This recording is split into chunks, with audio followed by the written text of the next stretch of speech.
Hallelujah. Amen. Amen. Amen.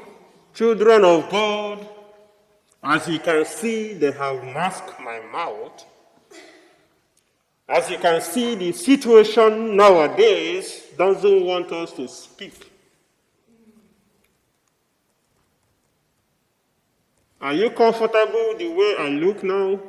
Yes. I don't think so. If you are, I am not comfortable the way I look. I have never been this way before. What I think I have to do is to unmask myself. Hallelujah. Amen. Permit me to unmask myself. Amen. Amen. Mask. Stay here for the moment. Amen. Today I want to take you through a very short verse in the scripture, and I want you to respond. Father, we thank you, we exalt you. May this short time bring transformation into our heart, body, and soul. In Jesus' name, amen. Let your word come live in our hearts, and may it be a food unto our spirit and soul. In Jesus' name, amen. I read you the book of Acts 1 verse 8. It's a very popular verse, and we will see what we will get out of it shortly because we just have 5 to 10 minutes. Verse 8.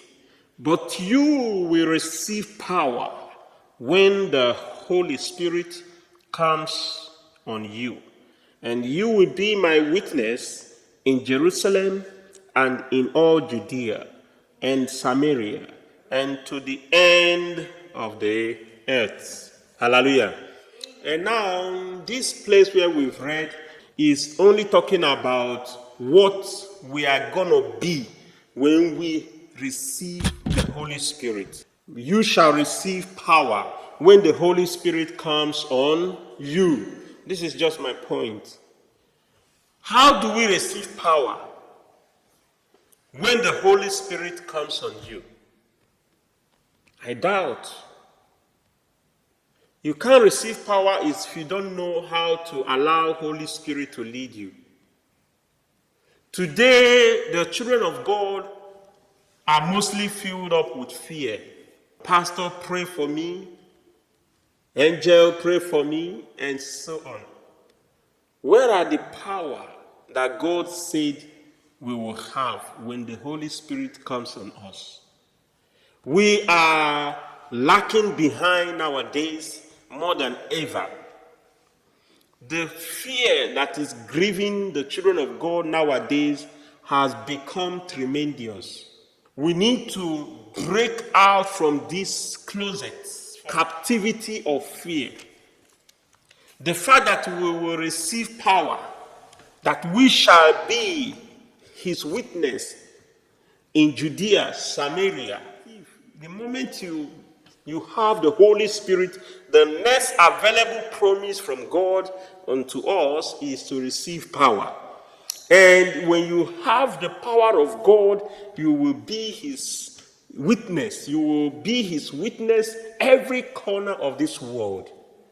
But we are today dying in silence. In fact, those who want to speak are no more speaking the word of God. They are speaking their own words. They are speaking from their own heart. There is no atom of the Spirit of God in most of the preachers nowadays. And what do we do to restructure ourselves and put ourselves in order again? Is to open our hands and receive the Holy Spirit. And the moment we do that, we will have that reaffirmation of the power of the Holy Ghost. And when you have the power of the Holy Ghost, look, the fruit of the Holy Spirit is so pronounced. The Spirit of the Holy Spirit in us will be so clear that people will testify when they see you.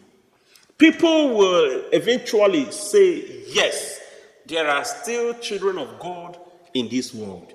When you become one of them that they will say, is he a child of God? That name, Christians, have been abused many times. People no longer trust you if you say you are a Christian.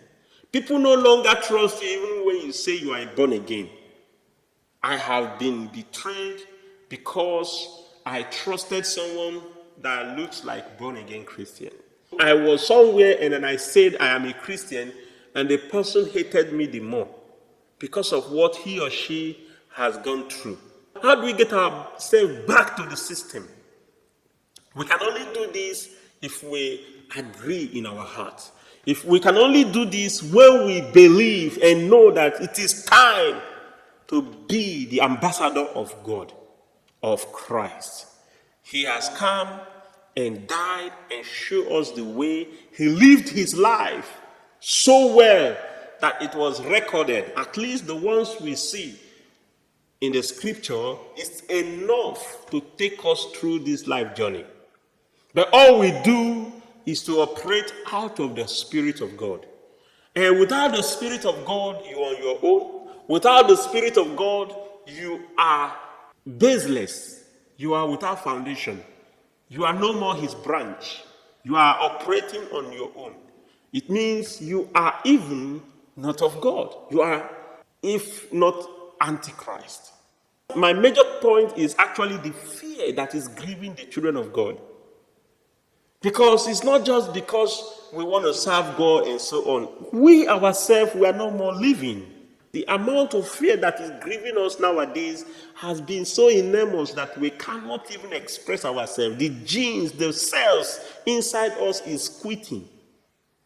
All we need to do nowadays in this period of time is to reassure ourselves that there is power in having the Spirit of God. When the moment you receive him as your personal Lord and Savior, you are restructured. You are reaffirmed. And today, I just want you to go home knowing that there is power in receiving the Holy Spirit. And when you have him, you are surrounded with guarantee. You are surrounded with power and the protection and the provision from above. Divine manifestation of God Almighty is guaranteed.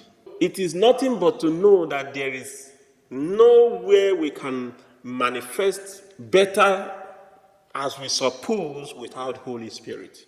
How can it be that yes, God said it and that is what it is? Hallelujah. May God in his infinite mercy help us. May he see us through as we run this race. I thank God, I am born again, I receive him. That is not the end. The Bible continued in the same verse. It said, and you will be my witness in Samaria. You will be my witness in Germany. You will be my witness in Africa. You will be my witness in Europe, Asia, wherever you find yourself. What are the things you are going to witness? You will witness, you open your mouth and speak about the goodness of God. You will speak about his second coming. You will speak about the salvation, that we are being set free, because people are still in captive, moving on and living their life in captivity, whereas God has set us free already. We need to know who we are in Christ Jesus. That is the essence of having the Spirit. Not only that you are free, fearless will lead you to speak wherever, whenever the Spirit moves you. If you are moved to talk, if you are pushed to speak, and then you know you are speaking from the Spirit of God, it's not to make noise, it's not to castigate others, it's to encourage others with love. Tell them that we are being saved, that there is salvation already made available for us. To key on that salvation, all we need to do is to receive the Spirit of God, that who will lead us through the life journey. And the benefit that God has there is what we are trying to ascertain, because his benefit is more of you bringing others into the salvation, into the kingdom of God. Hallelujah. Amen. Thank you for listening, and thank you for being part of this short word of exaltation. And may we go and possess the power of God one after the other. The power to manifest, the power to live right, the power to overcome sin, the power to overcome the struggle in this world. May we begin to discover our gift one by one after the other. So shall it be. Thank you, Lord, for answering us. For in Jesus' mighty name we pray. Amen.